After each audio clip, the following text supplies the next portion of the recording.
Today I'm here to inform people who may not be aware of the National Road and how it was originated. The National Road was built for pioneers to travel across country. It expanded from Cumberland, Maryland to New Concord, Ohio, which is where we are today. And as we go along, I will show you how the National Trail, the National Road, developed from the woodland areas and little trails through the trees to the roads that we drive on today. In the early 1700s, the National Road was used for travel of horseback, and as they would go through, people would say, okay, we're going into Ohio. What they mean by going into Ohio was the wooded, thick, dense trees. It was hard for the horses to go through, so they had to burrow and bury their ways through.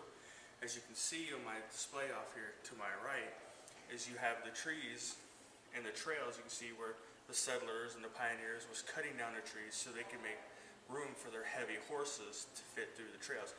What they mean by heavy horses was the horses carried their packs on, their sleeping bags, food, water, and for those who had rifles, pistols, their ammunition.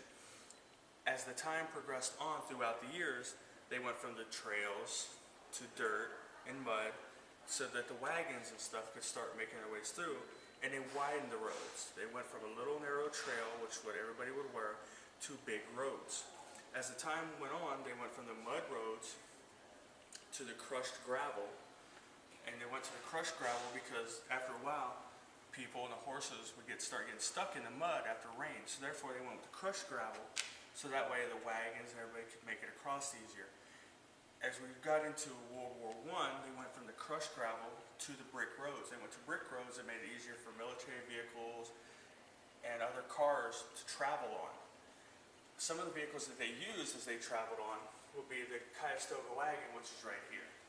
This wagon was used to transport personnel, their families, and any goods that they had with them.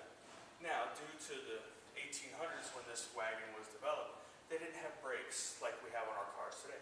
So what they would use is this block right here would push up against the wheel and slow it down.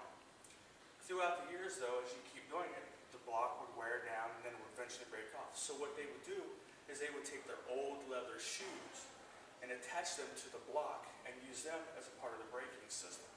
As it would go through, the braking system would slow the wagons down and make it easier for them to stop. Now, as you can see, it's a pretty good sized wagon, so their family members could actually all fit in and go as they would move. Now, you sit there and you look at this wagon, and as you go, it would have 6 horses hooked to the front. And you look and you say, okay, so where was everybody at? Well, the family would be inside the wagon, and the father or the husband would be on one of the horses. One of the devices they would use would be the saddle right here. The saddle would be attached to one of the horses with the bells, and all these individuals right here will be attached to all the other horses.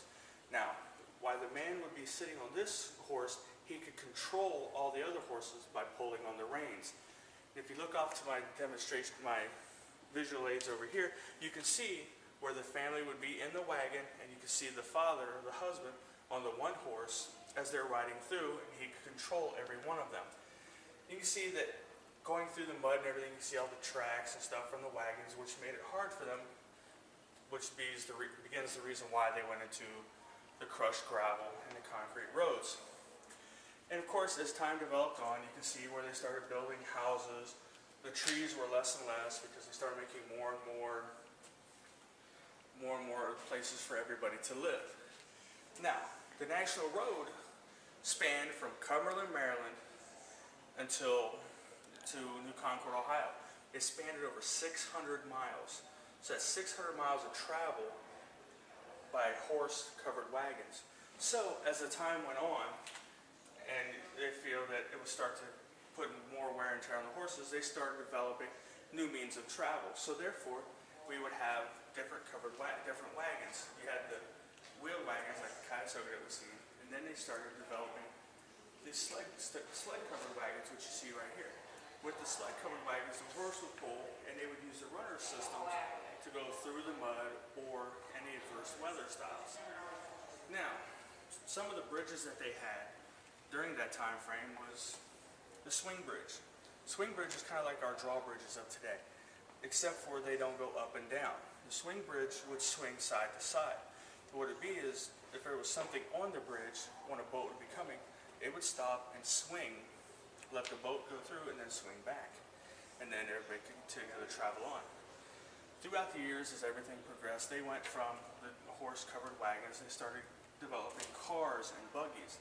Now, some of the buggies were still attached to horses, like this one right here, but it kept the families inside, out of the weather, while the husband would be outside, still controlling the horses, and the wife and children would be inside, staying nice and warm, to the best of their abilities. Some of the vehicles that they started developing would be like this steam powered car that was done in the end of the 1800s.